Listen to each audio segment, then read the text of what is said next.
And so that tells you that you can use that performance like a fly line, and yet it weighs 1/4 of what a standard, let's say 4-weight forward fly line weighs.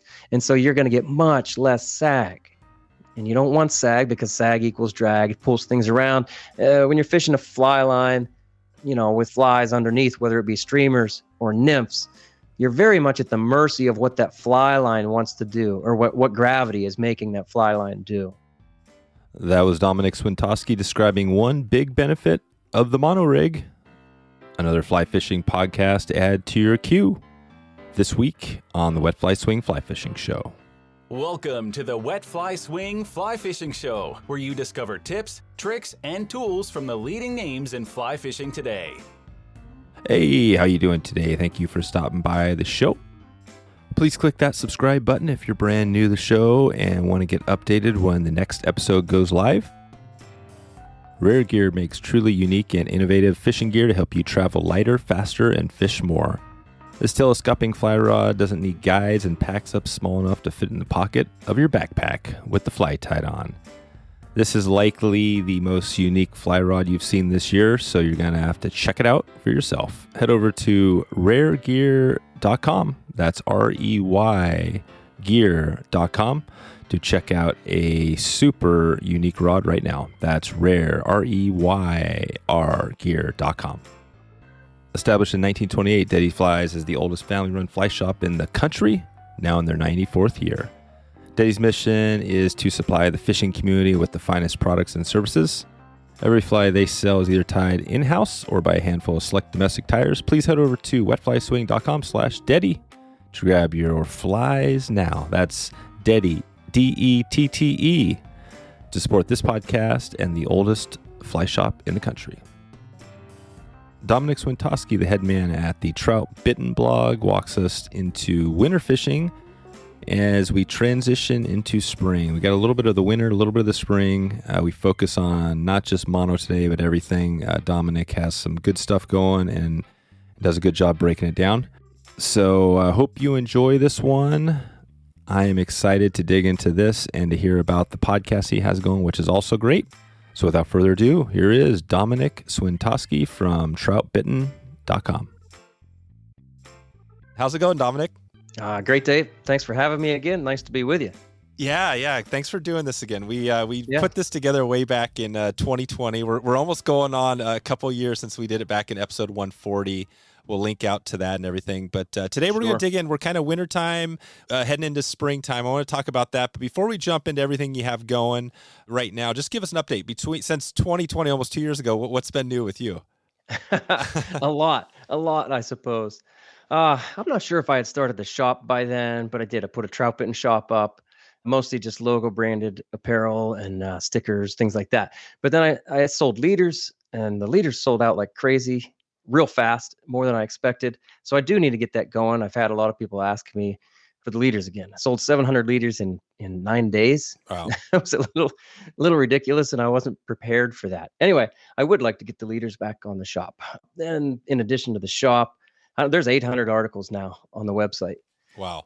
Yeah. And I would say since we spoke last, I've really dug into the series format. I always say now, like, Troutbitten has become way more than a blog, and it's like multiple books online. So you can find a whole series on dry dropper. There's night fishing articles that are, 60 articles deep maybe. And a lot of these now I like to put them in series form. So there'll be part 1, part 2, part whatever, 4, 5, 7. And so I've really dug into that. People seem to respond to that, really enjoy it. And then the big thing, I guess, is last fall I started the podcast, which was a back burner project for me for many years. And my buddies, my Troutbitten buddies, they just convinced me. They said, it's your off season. It was last summer. And they said, get things together over the summer and let's get this podcast going. Nice. So 4 of my friends joined me for season 1. That was in the fall. It was a ton of work, but you know what I'm talking about, Dave. Oh, yeah. And I had to kind of learn it all on the fly. And I had people helping me. Sure, my buddies were helping me with the audio and stuff. And now in the off season, because I stopped guiding right around Christmas, and then I'll pick it up here. I'll start guiding. I think it's March 20th. So I've had time now to do a second season of this podcast. It's a different format, just my friend Austin and myself. And we were really digging into the 9 essential skills of tightline and Euro nymphing. And it's been neat because both formats have worked. The response has been fantastic. The ad sponsors are there. And it's cool. It's a creative project. And I always say, Yeah. that, give me a chance to be creative and I'll take it. Right. Yeah, that's it. And I love that you started a podcast because that's always obviously my bread and butter. And Yeah. when I saw it come out, I was like, nice, another fly fishing podcast, because I'd always get excited. The more the better, right? It's I hear you. You're doing good stuff. And now I can direct people over like this one. We're going to dig into a little bit on kind of some winter trout, maybe into spring, and then we can direct them over to your podcast to dig in even deeper. Sure. So it kind of goes both ways. Sure. I think that was episode 14. It would have been the first season. And it's still, I think it does have the highest number, the most downloaded. Yeah. Which makes sense. It's wintertime. Yeah, it's wintertime. Yeah, and that's what this is. When this goes out, we're probably going to be in kind of March, maybe later March, looking into April. So, and it sounds like it's perfect timing. Maybe we could just start there, as we get into it. You start guiding in March. And I guess that's the reason why. Talk about that first. Where are you coming from? Because some of this will apply obviously all around the country. But talk about, for those that didn't hear episode 140 with it, we did. What part of the country are you in? And maybe talk a little about what you do on your fishing. Oh, yeah, sure. I'm in Penn State country, central PA. And we have limestone, spring-fed streams here that stay, warm enough in the winter that these trout feed all year long. They're cold enough in the summer that the trout feed all summer long. So really consistent wild trout fishing. They're almost all wild browns. There's a few wild brook trout left. Yeah, so the fact that water rarely gets below 40 degrees, or let's say 38, 39 degrees, even on some of the bigger streams with the most freestone influence, gives those trout, they feed a lot better than when I go north of here and fish some of the pure freestone streams. My friends and I fished, we fished north of here. I'm kind of secret. Right. We took a trip and we knew we were kind of risking it, but the water temperature was 33 degrees. Oh, wow. Yeah. And the fish wouldn't respond, and there were 4 of us, and the 4 of us for 5 hours really couldn't get anything going. So you're putting it right. You're literally doing all your mono and Euro tactics and right in front of them, and the fish just earn nothing. Yeah. I mean, we nymphed that way for sure. We fished streamers. Between the 4 of us, we covered just about everything you can do under the water. Big streamers, small streamers, slow streamers, deep streamers, fast retrieves. Why not? Everything. And then with the nymphing, we went under an indicator. We went full Euro nymphing stuff. Yeah, I don't know. Up there, it wouldn't work. But today, I was out fishing today, and we got a nice warm spell. I say nice. Really, that brought everybody back out, which is fine. Like, I fish all winter long, and I'll fish when it's 10 degrees outside. I don't care. Yep. You get used to it. You learn how to dress for it. But it was 55 degrees here today, air temperature.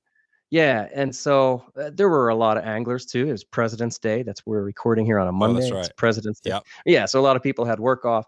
And in a way, it's good to see everybody out there. That's nice. Everybody's enjoying it. But it always takes a bit of an adjustment for me, to sort of accept that, oh, okay, in the parking spot there might be another car. Right. Oh, up around the bend there might be another guy. Anyway, it's good stuff. We also got, with this warm spell, we got some rain that finally melted almost all of our snow. So the rivers are high, but that doesn't necessarily mean they're not all blown out either. Clear enough. And today the fishing was pretty good, did well with streamers and nymphs. Yeah. So when you transition over, if you look, I mean, it sounds like when you think of, you're not fishing the winter or guiding in the winter, and that's not necessarily because you can't guide, but that's just because you don't focus on it. You focus more once mid-March comes around. Is that kind of the situation? Yeah, that's a good point. The first 2 years that I guided, I just kind of cast a wide net, and I decided, I fish all seasons, so I'll guide all seasons, and I did. And I had plenty of winter trips and summer trips. But what I realized is, even though for me it's not a big deal to be out there when it's 10 degrees, 15 degrees, 20 degrees, the average person is not ready for it, and the average die-hard angler even is really not ready for winter fishing. And people are spending money to set up a guide trip. I want them to get the best experience that they can. So the conditions in February, for example, are just far too unpredictable. And I'll do some special trips once in a while in February. I did one last week for a guy, good friend of mine. And, for the most part, it's often just too cold for people to be comfortable enough to really learn things. And I'm lucky to be a teaching guide. People come to me because they read the website and they want to learn the thing that'll take them to the next step. I get a lot of really good anglers. And again, if you're trying to learn, but you're just trying to keep your hands warm and your toes, from stay alive, from feeling like. So the other thing is those off seasons, in the summer and in the deep part of the winter, do allow me to have some time to really focus on everything else that Troutbitten needs. I like guiding. Sometimes I love guiding, but I love writing. And I'm loving this podcast that I have going. Those chances to be creative again, those are what I love most. What is the difference? And we're going to dig into some tips and stuff, but when you look at the podcast versus the writing and the blogging sort of thing, what's the big difference there? It sounds like you kind of like them equally maybe, but is there a big difference in the work, what it takes, the effort and all that? Yeah, that's cool. The writing it's just me, right? I don't have to rely on anybody else. And so I can do it at my own pace. I might write half of an article today and finish it tomorrow. The podcast, we set it up. We record, obviously, together. The first season, again, was for my friends. This second season, more compact, tight episodes, just jam-packed with information about, tightline and Euro nymphing. And it's just me and Austin. So it does, I have to rely on other people, which is great. That's fine. But yeah, that's the answer is that, when you're working with other people, I'll have a layout, things, sort of a rough outline and, things that we want to cover, especially with the second season, things that we don't want to miss. And so there's more thinking ahead, let's say, with podcast stuff, because you know that you have a short time to record it and you want to do it right. That's right. Yeah, that's it. So that's cool. Well, you've definitely obviously done a good job with the blog, and for those that haven't heard about you, that's a good resource, and they can head over there. So I'm curious, as you dig in, as you think about this. So we got the what is when you think winter versus spring? I'm not sure, time frame. When does spring start for you? What is spring fishing, or say early spring? Yeah, that's fair. Around here, I'm going to say when the suckers spawn, which we have a lot of suckers in our rivers, and some of them are like high teens, even low 20s inches. I mean, these are big suckers. So they drop a lot of eggs when they spawn. Now, our brown trout spawn in the fall, and that can go on for about 6 weeks. But the suckers spawn for like a week or 2 weeks. They all just kind of get it over with at once. And that'll be early April. And to me, that kind of signals spring. It's also one of the fastest fishing, one of the most predictable fishing experiences you can have. If you know where those suckers are going to spawn, and they kind of do it the same places year after year. If you can find a pod of those suckers spawning, the brown trout and some of the best brown trout are going to be right behind those suckers, just eating, just chomping on those eggs. It's predictable. It's a lot of fun, and that's when things are the temperatures really are starting to warm up, and everything's starting to change. By then, the blue-winged olives have been they're in full swing around here.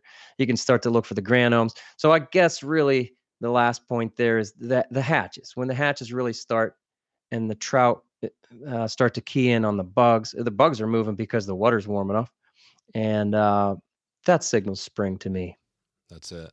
So basically right now, kind of in the mid-February time period. So in the next month, like right now, between now and the end of March, you're kind of still, what's that look like compared to, the bugs, are you getting a little bit of action, or what's that look like as far as the activity?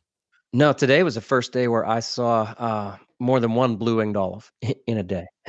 We'll have midge hatches all the way through the wintertime, even in January. There was a day that was about 12 or 15 degrees early February, and there was a midge hatch. I ran right into it. And, I had rising trout for about 45 minutes. They were small trout. The biggest of those trout might have been 10 inches. But I put my dry fly leader on, and I got after them, and I caught 3 or 4 of those fish. It was fun. But, yeah, in the wintertime, it's a midging affair if you want to be on top. And, boy, it's a short period of time. The blue-winged olives here will start early March. I have seen them Well, again, today I saw about 5 blue-winged olives. And what are we on? The 21st of February. But again, it was 55, almost 60 degrees today. The water's warming up. Sun was out. But those olives are really going to get started early March. And I have to say, I think it's become my favorite hatch of the year, which it's the first significant hatch of the year. I just have so many good memories of these trout just going like, oh, there's dry flies up there. Oh, let's Right. go eat those. Yeah.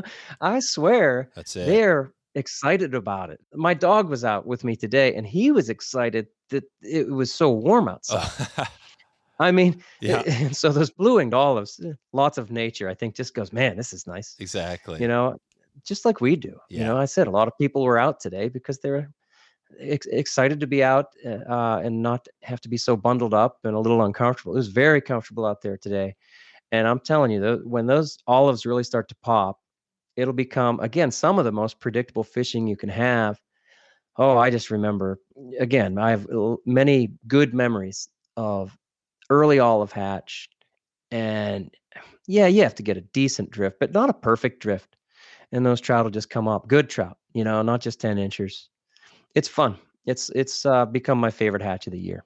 Yeah, the blue-winged olives are awesome. And are you fishing? What's your, like, if you're hitting it today or next month, do you got a typical size range? Are you kind of hitting like 16s, 18s, that sort of stuff? Or do you have a pattern that you typically, your go-to pattern? Yeah, sure. They'll be like a solid 18, maybe just a little smaller, or later blue-winged olives, like later in the year, like fall time. They'll be a little bit smaller, like 20s. Mm-hmm. These ones are 18s, and I like a klinkhammer. Mm. When the fish get really picky, and if I'm in pools or flats, I'll just throw a puffy at them. You ever fish a puffy? No. It's just you could put a little bit of dubbing on a hook, or you could even go thread body, and then take some CDC and wrap it around. Oh, cool. That's it. That's And it. just palmer. No, not even palmer, but yeah, just at the head, just like 3 wraps, let's say, of a CDC feather, and that's it. You put the dust on there, and it just looks like perhaps a mayfly or a caddis that's just kind of stuck in the water.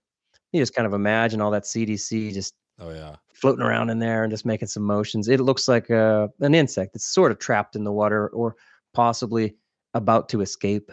It looks good. They don't want to float real well. I'm not going to fish those in riffles and run, but I like a lot of parachutes. Again, a klinkhammer is good for me. I'll use a comparadon too, but I've been going more and more to that puffy. If you can keep it floating, it's a good fly. And is the puffy, we can see that on your website somewhere? Probably not. I'm sure. Well, there's no pictures of it. Probably. I've never written any articles about it. I'm not real pattern focused. I have a short series of what I call the Troutbitten fly box. There's probably about 5 or 6 articles, maybe 7 or 8 articles in there. But no, I don't have an article on the puffy. But if you Google it, you'll find it. Some people call it a P-Diddy. Oh, of nice. course. Nice But it's a P-Diddy. puff Okay. daddy. That's right. It's it's just a puffy, feathery thing. Yeah. And fish eat it. That's perfect. Okay, so we got some good stuff going here. We're kind of talking wintertime, thinking we're looking out at the spring, but we've got, the BWOs, midges, you're talking, maybe some eggs with the sucker spawn sort of thing. And then also, I mean, you're known for obviously with the mono and the Euro stuff. So it sounds like you mix it up a lot. I mean, talk about that. Are you doing a little bit of everything throughout the year, just whatever it takes? Or are you doing more of that mono nymph or with the streamers and stuff? No, absolutely. I do everything. Now I write about tightline and Euro nymphing and mono rig stuff quite a bit because people respond to it, and because I think it's still very, very new in a way. You could say it's 10, maybe 15 years old, but that's still pretty new. And there's so many great ways to do it or to approach it as well. That there's a lot of confusion and misunderstanding out there about what Euro nymphing really is, what a mono rig is, and what tightlining is in the first place. And these terms all do matter. They are all different. People will often say, "Oh, whatever you want to call it." There's a difference between all of these terms. But anyway, I fish. The longer that I fish, the more versatile I find myself becoming or wanting to become. I want to do something kind of different every day, and boy, I mean, if I'd have seen any chance to fish dry flies today, I would have taken it. And I was fishing a mono rig, tightline nymphing.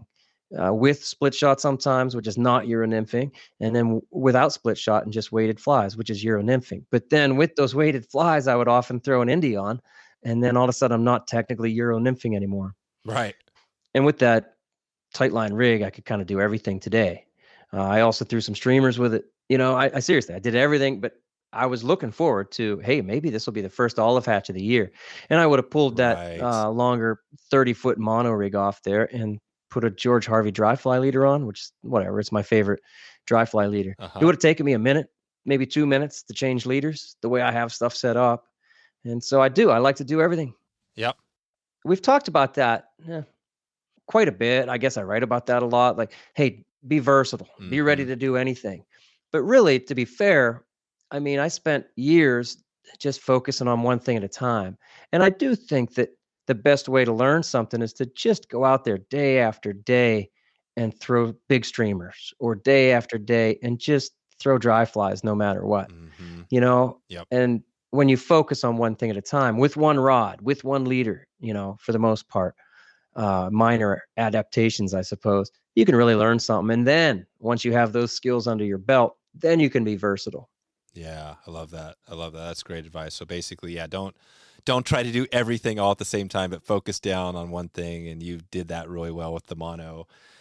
And then, yeah, and obviously you've mastered that, and you're moving on, and you do a little bit of everything. The George Harvey, talk about that, the dry fly leader. What does that look like? How is that different from any other normal dry fly leader? The Harvey leader, again, it's not my concept. It's a George Harvey leader design, dry fly leader design. The main thing is that the butt section is much thinner. Let's say your average butt section from your standard fly shop extruded leader that you find hanging on a wall, the butt section is 0.024, 0.022 inches. Okay. Yep. And the Harvey leader, it starts with 0.015. That's significantly thinner. So the Harvey leader is designed to land in S curves. Once the leader hits the water, it's designed to land in S curves, not just in the tippet section, but the mid section and the butt section, part of the butt section too, depending on how you cast it. We all know that we don't want our dry fly leader to land straight. There's some focus on that when we're first learning, okay, and that's where accuracy sort of starts. But a good dry fly cast starts when your fly lands and then S curves land on the water behind it or around it. And sometimes you need some pretty dramatic S curves. If you're in faster water and you're throwing dry flies, those S curves provide slack then to the dry. And that's what the dry fly needs. If that leader's straight, it's going to drag almost immediately. And a good leader design will help you get those S curves. Yeah. And you can get, I'm going to say, any leader to work and put S curves into the tippet section. Just extend your tippet section, make your tippet section thinner. Okay, both those things are going to allow you to get S curves around the dry fly, behind it, whatever. But yeah, the Harvey leader, it's multiple sections. It's 015, 013, 010. It tapers down. And it allows you to get those S curves all the way through the leader. And you can still be accurate. It takes some getting used to, like anything else. That's it. That's great. Yeah, we just had Harry Murray on, and we dug into some casts, and I listened to that. I like that.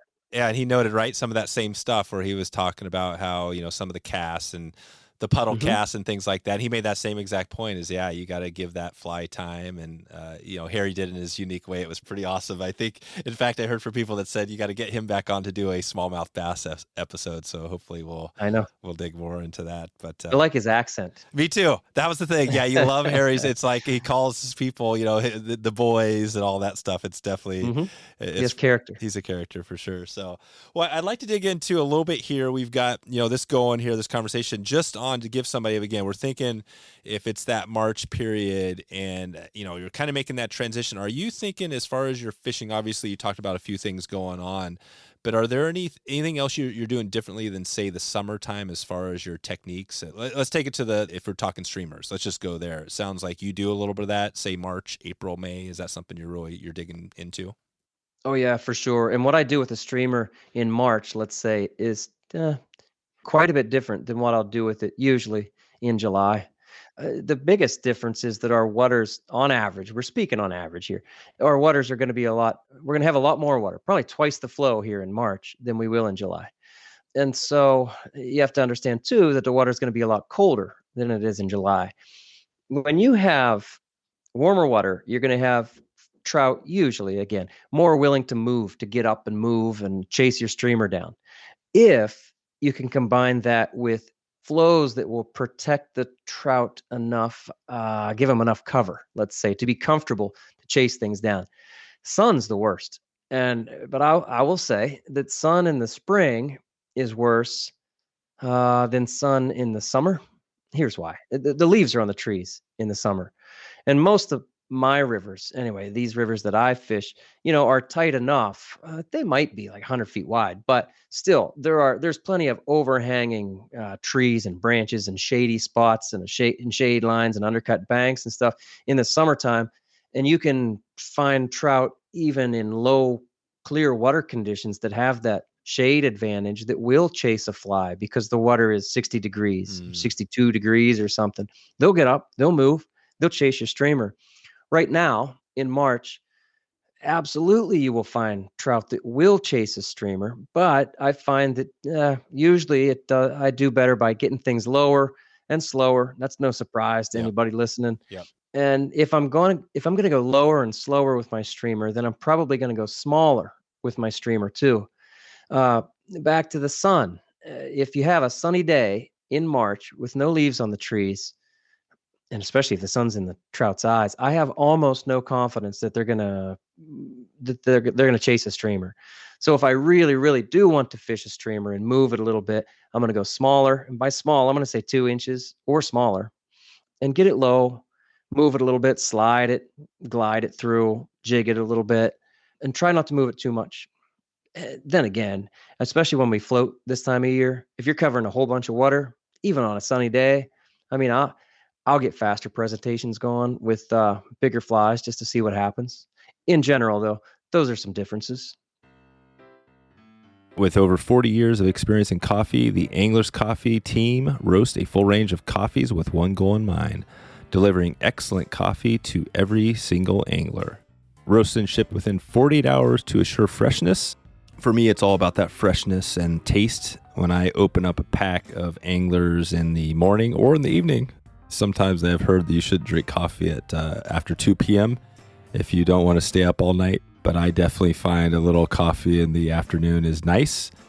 So I'm good for it. Morning, noon, or night, coffee is good for me. I hope it's good for you as well. Anglers has a series right now, artist series, where $1 goes to Casting for Recovery for each sale. They have a blend of every taste, a dry dropper on the go option. It's time to step up to better coffee and impact for the species we love. Just visit wetflyswing.com/anglers to grab your cup now. That's Anglers, ANGLERS. Check it out right now.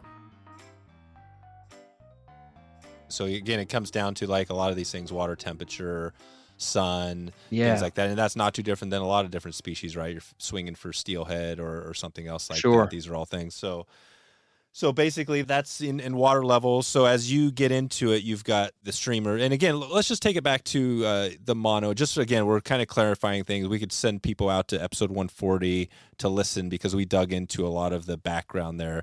But talk about that. The mono, if somebody hasn't heard the term mono versus say Euro or tightline, just give us a quick little, a snippet on the 101, the difference there.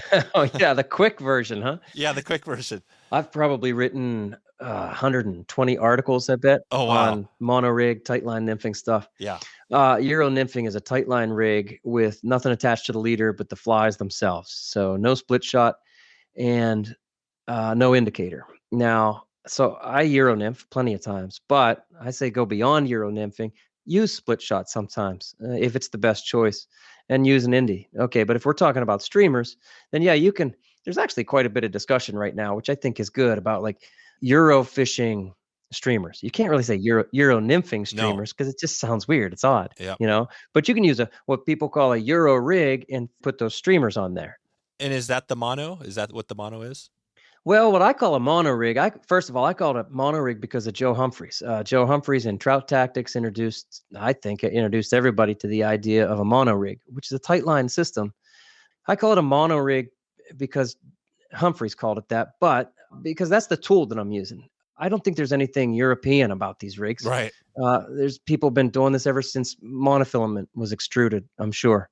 It's a tightline rig, but I call it a mono rig when there's no fly line out of the guides. You can even go ahead and have fly line in your hand. So there's fly line, let's say, in the guides, or maybe just in a few guides. But I call it a mono rig if there's nothing outside of the tip top guide, but monofilament. Gotcha.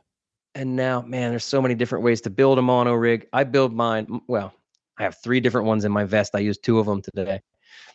But I build my favorite mono rig with 20-pound Maxima Chameleon, which honestly, people don't want to believe this, but it performs a lot like a fly line if you treat it that way. And boy, I mean, if there's anything different about the way I approach these things or try to teach approaching these things from my approach than anybody else's, it's that I really, really push the idea that we can cast these rigs. We aren't just lobbing weights around. Yeah. If you use 20-pound Maxima Chameleon, you can get away with even 15-pound Maxima Chameleon, something similar that has enough push and enough power in the leader. Then you are casting these rigs instead of just using the weight. You're actually using the push and the performance of that leader itself to put not just the fly where you want it, but then the tippet and the leader where you want it to go as well. It's a tuck cast, it's a turnover cast. All of these things I build into like my favorite mono rigs. You can also have a mono rig that's built out of, a 5-pound monofilament butt section. You can fish it that way, but you won't have near the power. Again, my favorite mono rig is a 20-pound butt section. And I mean, you can stand there with no flies on, with no flies, no weight, and cast it like a fly line. If you have a good 10 o'clock, 2 o'clock, crisp stops and accelerate between 2 points, you'll see it. It just casts up there. Yeah. And so that tells you that you can use that performance like a fly line. And yet it weighs 1/4 of what a standard, let's say weight forward fly line weighs. And so you're going to get much less sag. And you don't want sag because sag equals drag. It pulls things around. When you're fishing a fly line, with flies underneath, whether it be streamers or nymphs, you're very much at the mercy of what that fly line wants to do or what gravity is making that fly line do. And that's why a mono rig is so effective. Any tight line rig is so effective. That's it. Yeah. That's fairly short. That was good. Yeah, sag equals drag. We can sum it up in 2 words. Sag equals drag, or I guess that's 3 words. But so that's perfect. I mean, that's what it is. And people, I know that is a common problem people have is they think, well, you can't cast a mono or whatever, a Euro rig because it's just, you can't cast it. But what you're saying is literally if you have the right mono, you can cast it. And you can cast literally big, giant streamers with that 20, 25-pound mono, rig. Oh, yeah, for sure. At that point, if you put more than, I'm going to say 50 centigrams on the end, whether that weight be in the fly or it be in split shot, that 50 centigrams is going to take that fly and that leader behind it wherever it wants to go. And man, if you put even a light, what we might call a light streamer, once you put the water weight into that streamer, let's just say it's a woolly bugger, a number 10 woolly bugger, and once it gets wet, it's going to go where it wants, especially if you have some lead wraps built in, or let's say a tungsten beadhead, a 4mm tungsten beadhead. Boy, you're really going to be able to put it wherever you want. But yeah, I fish big streamers on the mono rig as well. There are times I throw a sinking line or even a floating line. Usually that's from a boat. But to be honest, the more I fish, the more that when I'm going underneath with flies, whether that be streamers or nymphs, I love the advantage that a mono rig, a tight line system gives me. You really have ultimate control over your fly. It doesn't matter if the streamers are big. You don't need turnover power. You have weight to take you out there. It's like throwing a Rapala or a rooster tail.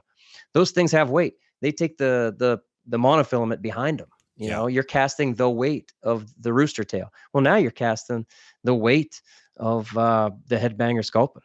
Yeah, that's it. And do you, on that setup, do you have, that's another common question that comes out, is like having a actual fly line. Do you have a line, and do you need a Euro or some type of line there? Because I know that's a common question as well. Yeah, I do get that question probably 2 or 3 times a week. I've written about it a few times, but people aren't always going to find all those articles.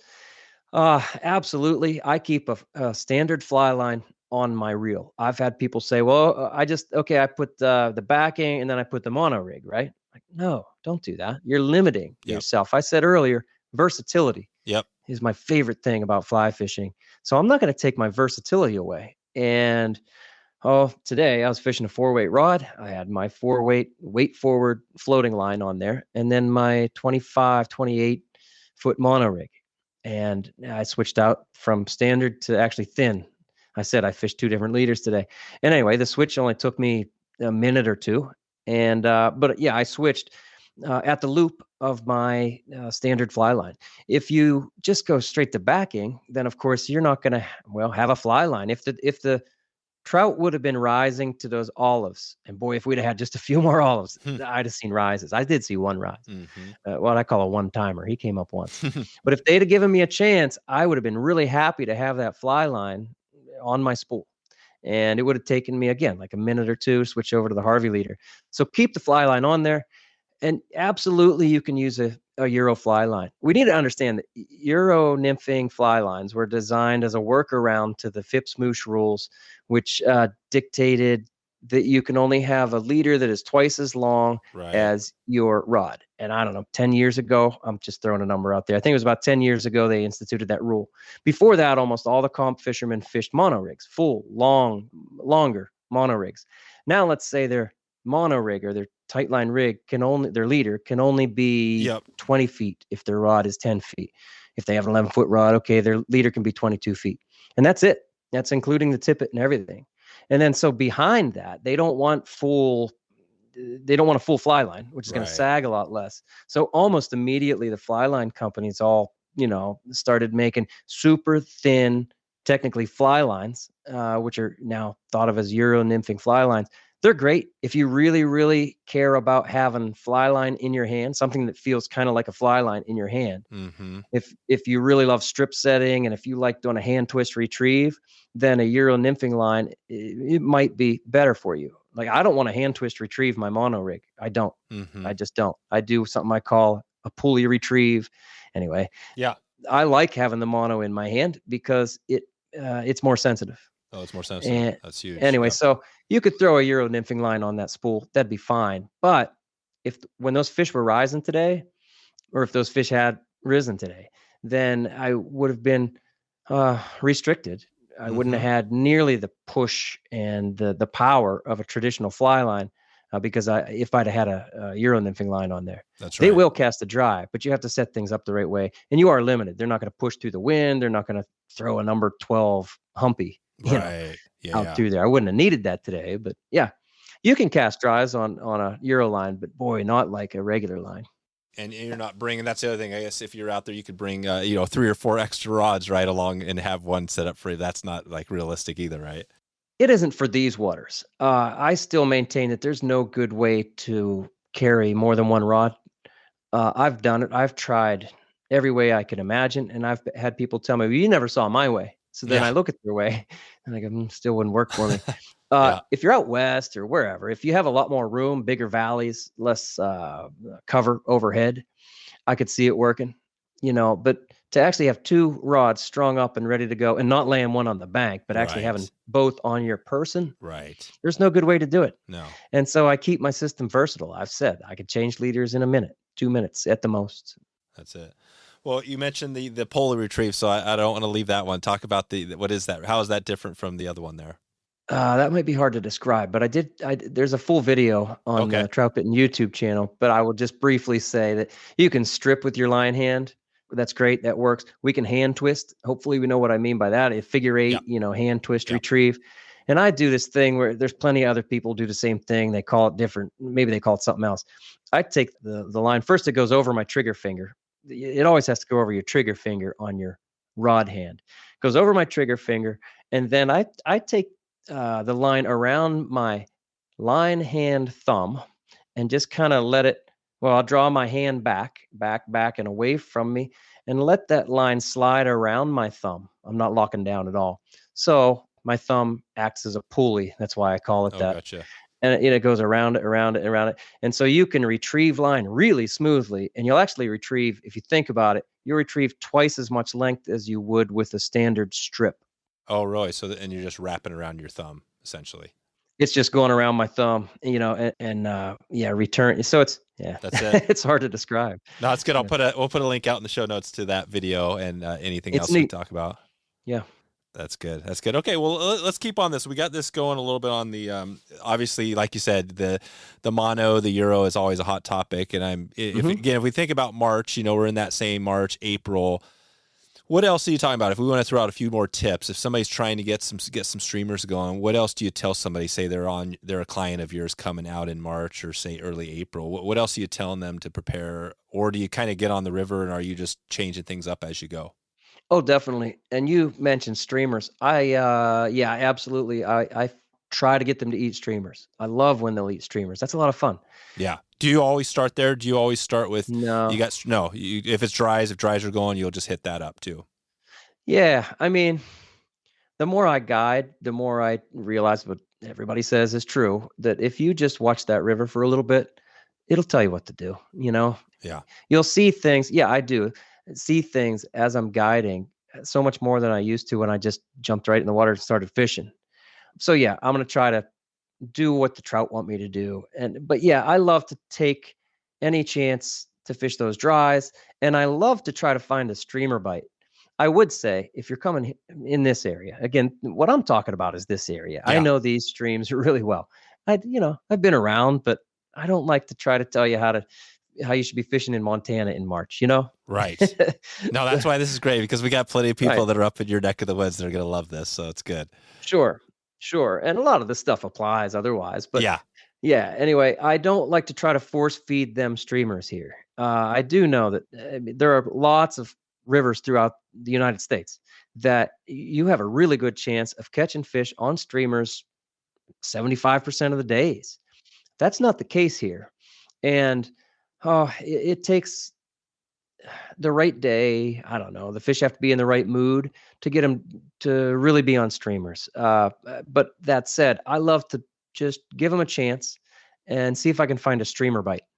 I might have mentioned this before, but I kind of have a 15 or 20-minute rule. If I can't get any kind of action, any kind of movement, drive by, motion, hit, but not hook, something, give me flash, anything to my streamer. If I can't get anything in 20 minutes, I'm probably coming off the streamers.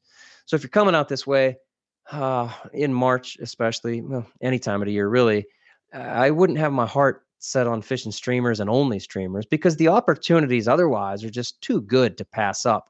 You can force feed them streamers. I fished streamers for a full year, fished almost nothing.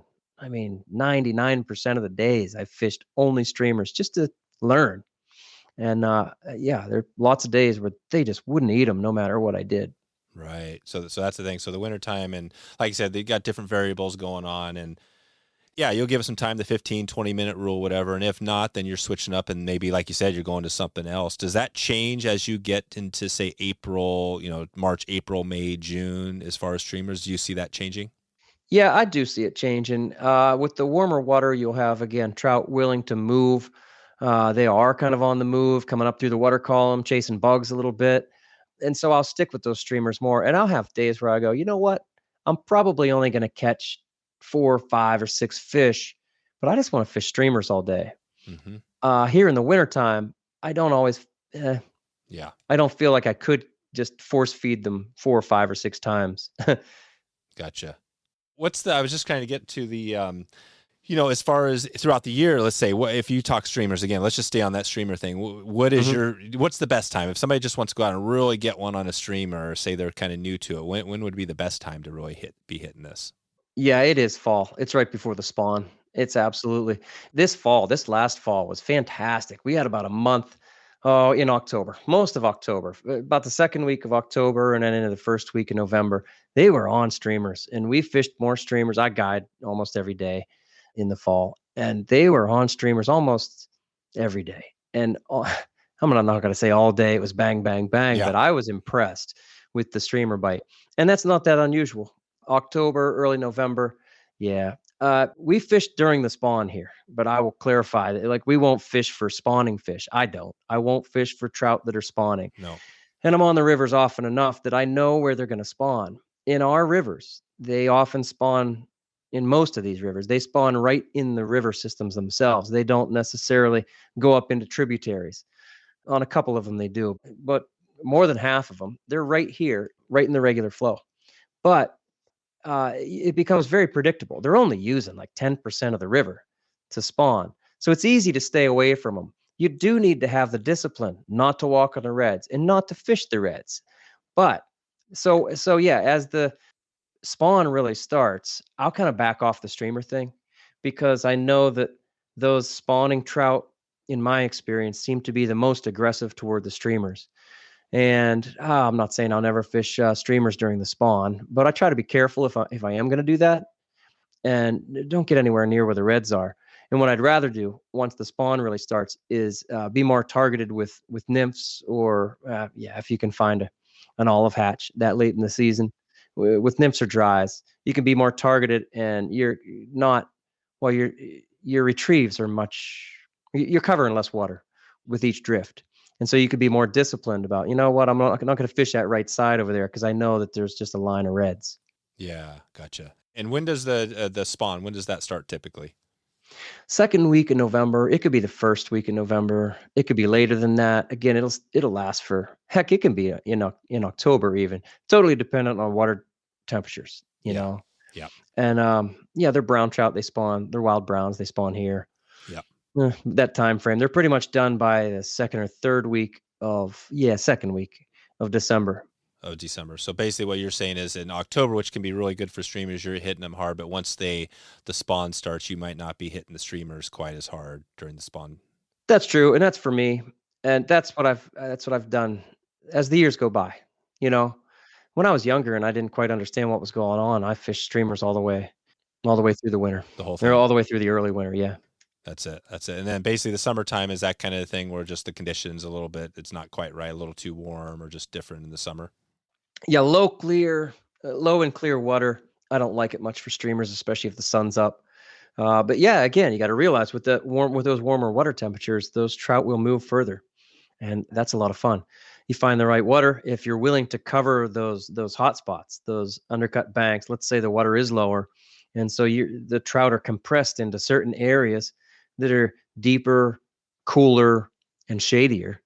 You know where they're going to be.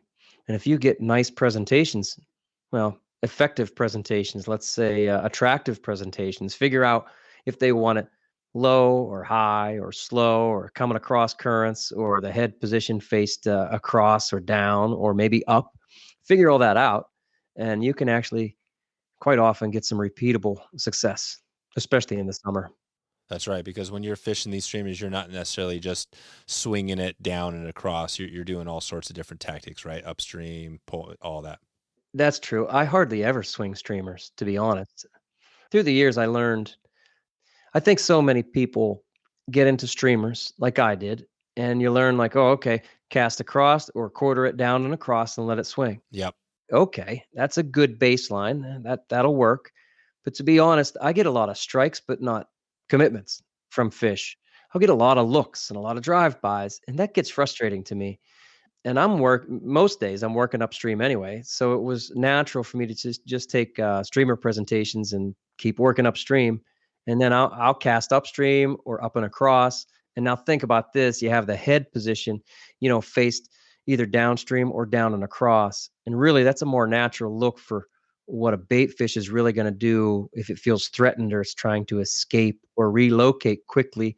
It's going to use the current to its advantage. That's a Gallup idea. I learned that from Gallup. I'm sure a lot of us did. And it's a good point.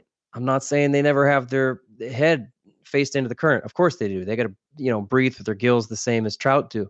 But if they are escaping, if they're really trying to move and motor across the currents, they're going to use the current to their advantage. Yeah. And if you think about what a swinging wet fly or a swinging streamer does, it's kind of hanging out, let's be general, in the middle of the current. Yep. And no bait fish really does that. Sculpins surely don't do that. They're hanging out on the bottom. Let's take a black-nosed dace, which is fairly athletic in terms of bait fish. It's not doing that either. They don't have the propulsion system to just hold in the middle of the current for any extended length of time. So it's not a natural look, but it can be an attractive look. I'm certainly not saying that swinging doesn't work. Around here, there are things that work better. That's all. Yeah, I know. I hear it. No, it's great. And that's a great reminder on that. And the Kelly Gallup episode, for sure, he talked about that. And and I love working upstream too. I mean, when I'm fishing for trout, I love working upstream. I mean, it just seems like downstream, you have a better chance to spook the fish, right? So it just makes sense. Oh, for sure. You're working upstream with streamers. It's totally on par, right? Yeah, if you are fishing upstream, you can hunt those fish. You can be very close, 20 feet away often. I find people, they give the trout too much credit, I guess, for their vision and how they think they can see behind them. They can't. Trout can't see behind them. I get the cone of vision. I've read about that. You guys probably have too. Yep. And we want to be aware of that. But even in low, clear water, quite often you can approach those fish as long as you're not pushing waves and you're too noisy. Let's say it's in a riffle or a run, especially with moving water. You can approach those fish at 15 feet away. I'll have anglers, my guests, fishing too far away. I try to dial them back in. I say, especially if we're using these tightline tactics, don't destroy your tightline advantage, which is being able to have line up and off the water, by fishing too far away. Fish close, fish 20 feet away, maximum 30 feet away with these tightline rigs, unless you're going to do something special and throw an Indy on or float the sight or this and that. And so don't take away that tightline advantage. I try to communicate that to people. And they have to catch a fish right under the rod tip before they believe me. Yeah. And then they'll say, man, I can't believe, wow, he ate right there. I'm like, yeah, that's because cool. We weren't pushing waves, because we weren't too loud, and because we were fishing upstream. That doesn't mean we're directly upstream, but let's say upstream and over one rod length. That's all. That's a good way to do it. The Fly Fishing Film Tour is back again. Don't miss this year's F3T as it returns to theaters near you for another great season on the water. They've got a huge list of events this year. I'm going to be heading up north here in a couple of weeks. This is just awesome. This is not just a couple of places. They're all over, what seems like all over the country. You can take a look right now if you go to wetflyswing.com/F3T and see what event they have near your home. I'm almost positive that they can find something that you can drive to, and if not, why not fly? Maybe mix it into a trip out fishing. Stop by, check out the film. It's that time of year. Things are hopping. Let's get on and check this thing out. I'm really excited to have F3T on this year and excited to share the good stuff they have going. We've had plenty of guests from the show who've been on the podcast and also have films in the tour. So check it out, wetflyswing.com/F3T to find a show near you and get your inspiration now. That's flyfilmtour.com. Okay, back to the show. And it sounds like maybe you could just take us there. So if you are working your way upstream, and maybe think of, I know you probably a lot of these places, the water really well, but if somebody's new out there working their way up, talk about how they might fish to a fish. They see a spot maybe that looks good, that's 15, 20 feet away. How do they cast up and across a bit? And how would you fish that streamer to them? Yeah. So if we're truly wanting to keep that streamer in one lane, let's think about that. Do we want the streamer to cross seams? Do we want to have it in one seam? Yeah. Almost like a nymphing drift. Dead drifts happen in one lane. We see that on our dry fly. You have to stay in one lane. If it crosses lanes, it's dragging. Yeah. Nymphs, we're trying to get dead drift approach in one lane. And streamers can be very effective by keeping it in one lane, and then you can animate it. I'm not saying you have to dead drift the streamer if it's in one lane. Yeah. And so I like to bring that up when I'm talking about fishing streamers. Decide, am I going to be crossing seams or am I going to hold one seam? And so if you're approaching a river that you haven't fished and you decide, okay, I'm going to fish upstream, keep fishing upstream. I'm not going to swing downstream. I just switched over from nymphs and now I'm going to fish these streamers. Perhaps, let's say, keep it in one seam. And so I do this with nymphing too. I'll say, reach your rod out and to your right. Let's say you're right-handed, reach your rod out to the right and actually touch your rod tip on top of the water. Touch your rod tip to the water surface and look where your rod tip is. It's touching. And now follow that seam upstream. Where'd that water come from? That water you just touched, where did it come from? And keep following it up. And that's your seam that you can cast into and then lead back perfectly with your rod tip, whether you're on a tight line or not. It's very much the same. You can keep everything in one seam if you don't cast beyond your rod reach, let's say. Does that make sense? Yeah. So basically you make your cast instead of, it's almost like not necessarily a reach cast, but you cast out and you extend it out to the right, you drop your rod tip right in the water, and your line's basically shooting upstream in that same lane, essentially, and then you're following it down. Yeah, you could do it that way, but what I was trying to describe is just even before I cast, I'll just let the streamer or whatever hang behind me. And I'll just touch that just as a gauge. Just use your rod tip as a gauge. Just show you. Like, here's what my reach really is. Gotcha. And if the rod's 10 feet and my arm's 2 feet, then it's probably going to be 12 feet to my right. And I'll touch that seam because we're a bad judge. All of us are very bad at guessing or estimating how far is 12 feet over there. And let me look straight upstream, but then over 12 feet. We're bad at that. I am, you are, I think everybody is. Yeah. And so again, just let the streamer hang behind you. This is before you cast. Touch that water surface and then look where that water came from. It came from that same lane. So follow that lane up visually, and that's the one you can cast into and then be able to track towards your rod tip or fly line. You can lay, if you're fishing the fly line, let's say a floating line, you can lay that line that has to be on the water. You can lay it all in the same seam. You can get everything in the same seam, and then you can make your animations or your manipulations to your streamer holding one seam, jigging. That's the simple way to do it, right? Anyway, you can obviously then cast 20 feet over upstream, and then upstream as far as you want, but then 20 feet over beyond your rod reach. But then you have to understand that every animation that you make, every jig or pull or strip or glide, whatever that we do or with our rod tip or our line hand, that is going to bring the fly across seams now. And maybe that's a good thing. Lots of times it is. Absolutely. Yep. I'd be thinking about that. Do you want to hold the seam or do you want to cross seams? Yeah, that's a good question. And that would be for somebody new to it. They might not know. They might think, well, yeah, what do I guess you test it out a little bit and see maybe the fish is, tracking across and it'll hit it across the seams. But typically a lot of times, depending on the water you're fishing, right, the fish they're trying to expend the least amount of energy possible. Although these fish are also chasing your predator-prey relationship. So that's a little different. I mean, there's a lot going on here. Do you find, when you have like a newbie out there with you, what's your little 101 talk before you get them going? Do you do a lot of like the pep talk? What's that look like? The pep talk is like, hey, lower the expectations. Yeah, exactly. I was going to say you're not the you mentioned Joe Humphreys earlier. I remember the story with him, popping George Daniel on the back of the head when he screwed up, right? You're not that type of, is that your guiding style?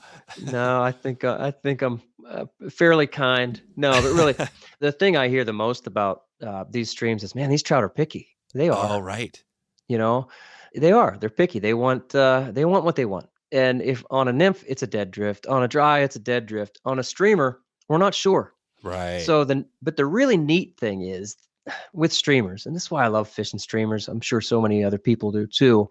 You can, we call it putting them on a program. Put them on a program. If you can figure out what a group of fish are doing, it's like, I don't know why, none of us do, but the trout like to do what their friends are doing. And you'll find that they will take what I call a head flip or a slow slide off the bank. The other day, that's what it was. If I would get it on the bank and slow slide it off, then right before it would kick out, I would deliberately do a head flip, and then I'd flip it back to sort of just let that fly die. I was getting one fish after the other. It was some of the fastest streamer fishing that I've had all winter long. And I'd put them on a program, right? Yep. And I had 5 fish in a half hour probably eat it, and a couple that, almost ate it. And then for the next hour, I tried to make it keep working. I got maybe 3 more fish, but it clearly was there. I found a patch of fish, or I found a period of time where that was the right approach. And my buddy Bill says sometimes you just go out there and improvise, and that's cool. When we are fishing again, nymphs and dries, we're trying to do one thing all the time. 95% of the time, you're trying to get dead drifts. That gets kind of, I don't want to say boring, but it gets tedious, let's say. On a streamer, the beautiful thing is so many presentations can work.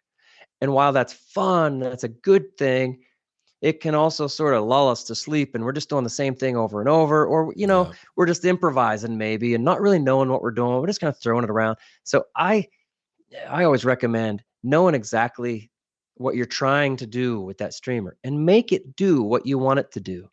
That's why I have there's a Troutbitten streamer presentation series, Oh, and I nice. think there are 15 articles now with different presentations, and I have names for all these things. Now, I named them, right? I mean, that's just my way of thinking about it. I'm sure plenty of anglers do the same things. They call them something else, or maybe they don't even think of calling them something else. For me, if I decide I'm going to do a speed lead for the next 10 minutes or for this run or this level, then I'm going to stay focused and just do the speed lead, whether it works or not. I'm going to give that speed lead a nice try. And then 5 minutes, 10 minutes later, whatever, I say, okay, I'm going to switch over to that slow slide or whatever. I like having names for the That's it. tactics that I'm going to do. I like Uh, knowing whether I'm going to hold one seam or I'm going to cross seams. And then when I get response from a fish, I'll try to repeat that, obviously. These things work. If you can find what one fish is doing, you're often going to find what a bunch of fish are doing. That's great. Yeah, no, I mean, it sounds like, I mean, you're systematic, really. I mean, you're testing things and you're sticking with it long enough to know if it works or not, and then move to your next, and then you got a whole series of cool named, techniques or whatever. So are you spotting, I mean, how much of the time are you spotting the fish here and seeing them Oh, and then targeting them? yeah, more I wish. We don't have very many sight fishing opportunities here. Mm-hmm. With these limestone fed streams, we always kind of have this green murk or this green tint. Mm, Certainly, it's not like it's chalky all the time. I'm not saying that. But even in our lowest, clearest water, there's a bit of a green tint to that water. And you just can't see the fish very often. right. Yeah, there's a very limited number of fish that I get a chance to sight fish to around here Mm-hmm. every year. I had a guy from the Driftless in my first year of guiding, and we started in the morning. He kept saying, "Well, I don't see the fish." I said, "Oh no, we're not going to see them, but there's fish in there. Give it a try. It's a good spot." And he said that about 5 or 6 times, and then he would, when he would catch a fish, he'd go, "Huh, didn't even see him." I'm like, "I Yeah, know, we're not going to see him."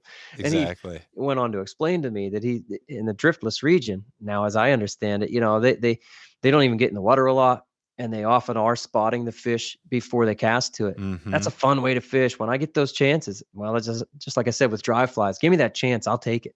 That's fun. Exactly. No, that's cool. So, and just before we start to wrap it up out of here, on your flies, I mean, it sounds like you mix up quite a bit on your flies, but what's that look like when you go out there? You're talking, again, we're talking streamers. Do you have just all different weights and sizes and, you name it, you're full of, and you're just mixing that up every 15 or 20 minutes sort of thing, or how does that look? Yeah, that's fair. I do. I like to mix things up. You mentioned changing weights. I'm not the type of angler to have the same fly in 2 or 3 different weights. I'll usually tie it in one, maybe 2 different weights. I do like a cone head or a tungsten bead on the top. Okay, but I'm not going to tie it in 5 different weights because I can just simply add split shot. And yeah, I think honestly, I think split shot is underutilized these days. People keep moving away from it more and more, and yeah, there's some downsides like there is for everything else. But anyway, so I'll just use supplemental shot whenever I need it. I know a lot of people are focused on color. I've tried the Gallup idea Yeah. of, cycling through color. I know he's big on that. Maybe he still is. Color changes don't work much for me, to be honest. If Mm-hmm. they don't eat all of them, I'm probably in trouble. I like fishing white so I can see it. That's fun too. And so I'll fish olives and whites and yeah, sometimes blacks. I guess. I mean, I have a few yellow flies in there and I'll mix them in. Chartreuse, I'll mix them in. I have tried it. I mean, I've tried the whole color pattern cycle. For Gotcha. me, it doesn't work. But yeah, size I think is really important to consider. We Yeah. spoke about that really early here this Mm-hmm. evening. And I don't want to, if I'm fishing slower presentations, I'm probably not going to fish a 4-inch streamer. But the faster my presentation is, the bigger the fly I can not only get away with, but maybe I need it.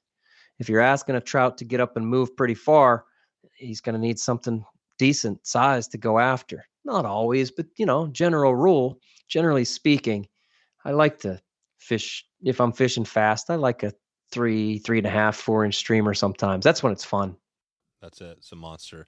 And what, if you think about it, going back to like the start, we talked about this. You were here. It's almost been, we're going on 2 years or whatever. I mean, has much changed in the game? Kind of the streamer game, the mono game for you, or what's going on out there? Or could somebody go back to episode 140 that we did, and maybe all that would pretty much apply? I think it all very much does apply. Like anybody else, I continue to experiment and grow. And man, if you ever get satisfied, you're dead, Right. So to me, it is that learning and then understanding why it didn't work today, but it worked yesterday. So that's fun to me, to try to figure things out and to try to get better at the tactics that I'm not good at, to try to refine something that I know works for my buddy but doesn't work for me. Anyway, that's so for my game, it's very similar to the things I've talked about, I guess, since 2014 when I started writing Troutbitten. Right. Yeah, I don't know that a whole lot has changed. I do see that the industry has become more and more accepting of these tightline tactics. Again, if you take tightline tactics over to streamers, you have all the advantages that you have with nymphs, with all that contact and ultimate control about where the streamer is, your angle, your depth, your speed is all in your hands when you're on a tightline rig. You can call it a Euro rig if it's that and you don't have any split shot in there, whatever. Right. I call it a mono rig, and mine perhaps a little longer. Yep.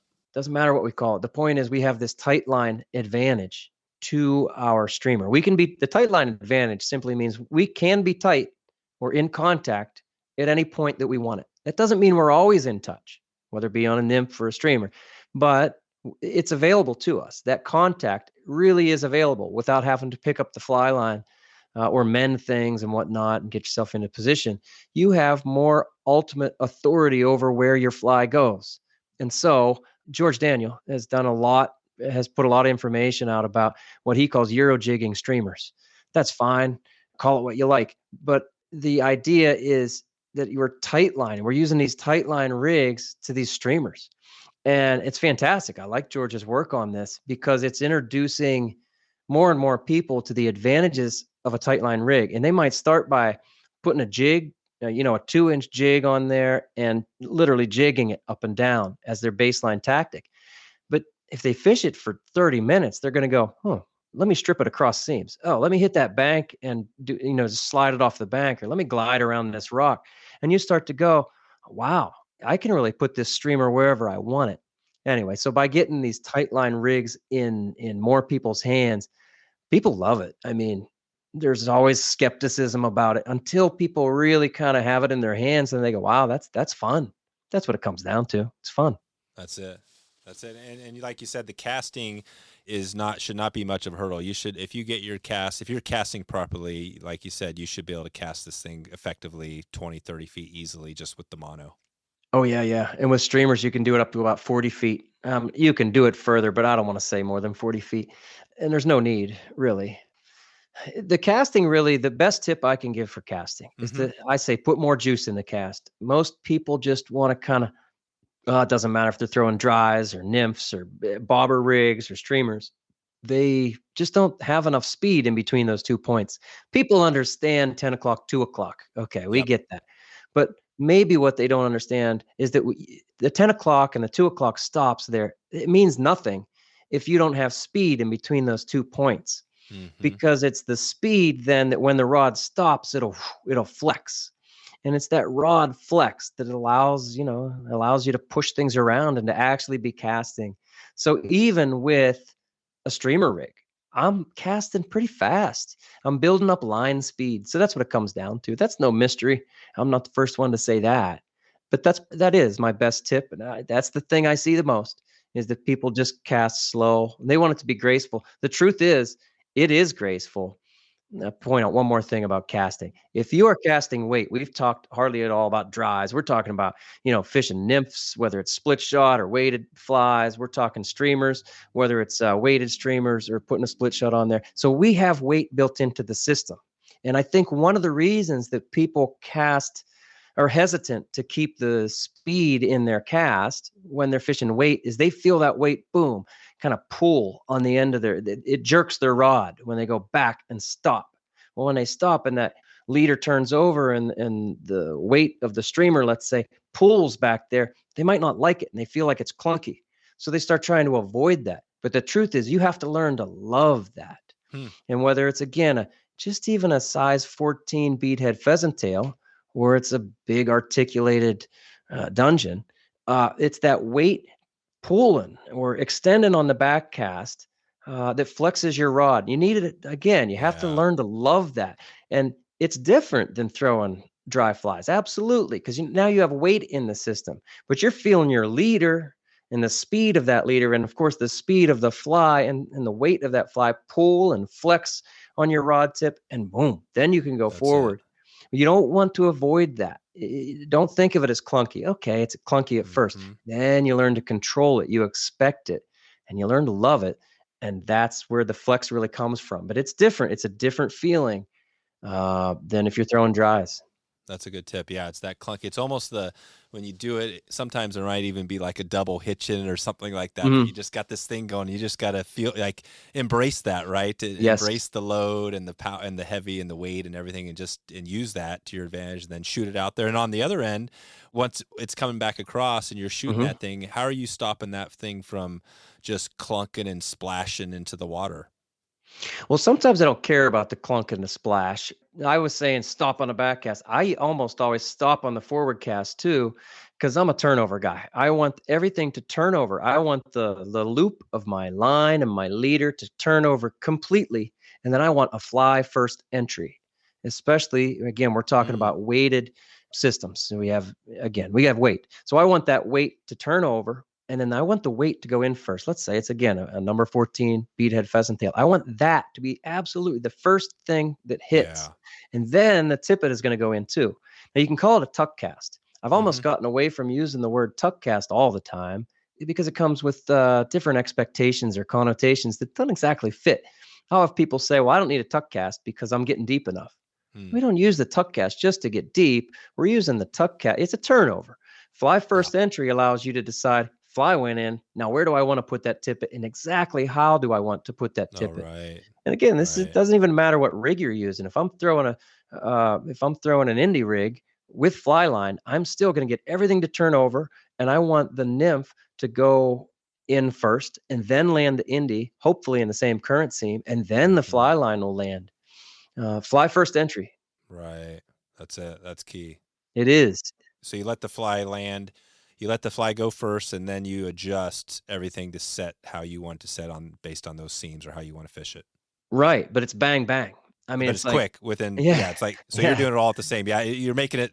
We're breaking it out here, and it sounds like a long period, but this is all happening instantly as it's casting and hitting the water. And right, and that's sort of next level fishing.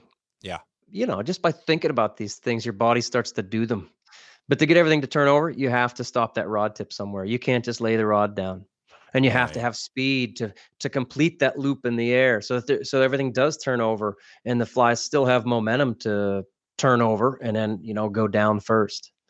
It's neat. It's cool to think about. And if you're struggling with that, I'd say use a very visible fly, whether it be white or chartreuse or something, or an orange egg, whatever. Fish with something you can really see, and you'll start to see if you're getting that fly first entry or you're lobbing. The truth is, if the fly doesn't hit first, then it's a lobbing approach. Gotcha. That's really what's happening. Yeah, if the line hits first, it's just not as good. And lobbing, and you're not really ever lobbing that often. Rarely. Yeah. Rarely. That's cool. All right, Domenick. Well, I got one. We got the coffee talk, and I know we're doing this in the evening, but this is the coffee talk segment. We're going to take it out here really quick. And I know you answered this before, and I think I might have saw it on your blog somewhere, but it's a question. We usually answer a question from the audience here, but how to hold a trout is something I think you've answered, and maybe you can just talk about that. This is maybe an intro question, but I think an important one. Can you talk about it just quickly? Like, what does that look like? So you have this fish, you're landing it. Yeah. Can you just give us a little picture of how somebody would touch a fish correctly and release it in that whole thing? Yeah, sure thing. I don't think it's an intro question either. Beginners absolutely need to know how to hold a trout, but I think we all get better at it every day. I do kind of react negatively to some of the criticism that people will receive. A new fly fisher he's very proud of his catch, Exactly. and he'll post something and everybody jumps all over him because he didn't do everything perfect. I don't like that. When we're beginners, we're just trying to catch a fish and we're trying to learn how to hold these fish. Anyway, what I think there are about 5 articles on, how to take care of trout after you land them. And on Troutbitten, I mean. The first thing I'm going to say is don't squeeze them. Yeah. I guess some of this seems obvious, but this is my point. Like, it isn't perhaps obvious at first, No. and trout are much more delicate of a creature than a bass. They really are. They just are. Anyway, don't squeeze them. If you cradle a trout from underneath, they'll usually relax, especially if you turn them upside down. They'll relax a lot more, especially brown trout. Rainbow trout are always, we say it's like they I don't know. Brown trout have some self-respect. They say, all right, you got me. Yeah. I'm not going to make a big deal out of this, but you just put me back. But no, the rainbow trout often won't settle down if you turn them upside down. But I find that brook trout, and especially browns, will settle down if you turn them upside down. And that can be a good tip, especially if you're trying to take the hook out. Barbless hooks, of course, really help.